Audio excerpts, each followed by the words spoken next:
Today we will be discussing life in the Middle Ages. Many things changed during the Middle Ages.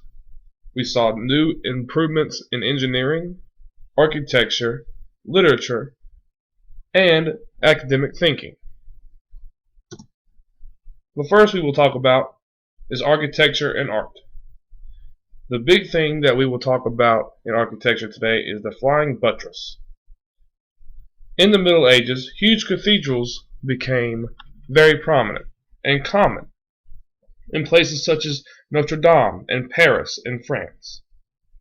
Gothic is a term that is given to these structures because they are taller and brighter than churches that came before them.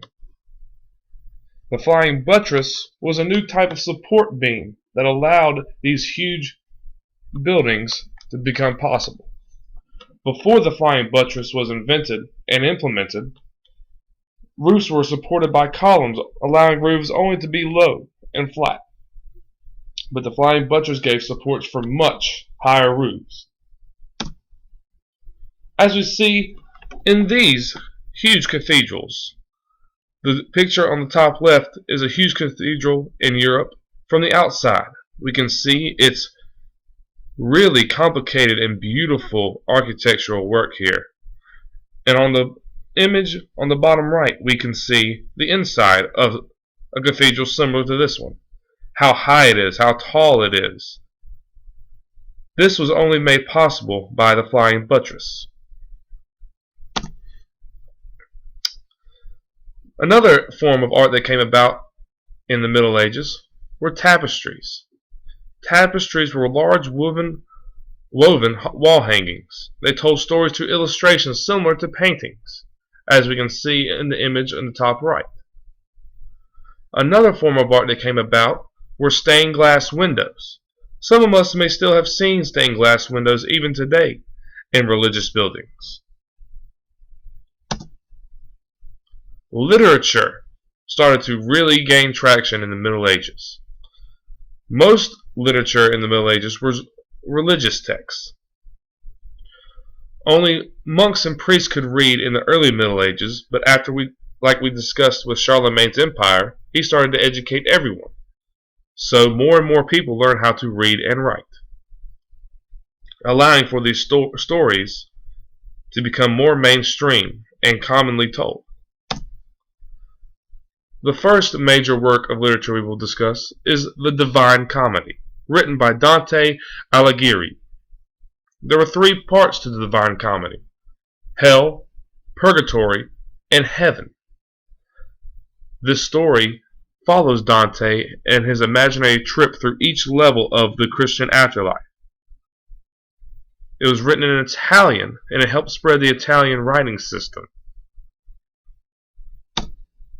The other major work are the Canterbury Tales, written by Geoffrey Chaucer. The Canterbury Tales are a collection of stories from different people. Along the way to Canterbury, pilgrims told stories and swapped stories to pass the time. The Canterbury Tales is a collection of the stories told on the way to Canterbury. The stories and description of characters in the Canterbury Tales help us know how people lived during this time period. The Canterbury Tales were actually written in English and helped spread the English writing system. We saw a lot of innovation in academia during the Middle Ages, or in school and thought. The first one that we will discuss is alchemy. Alchemy was an early form of chemistry.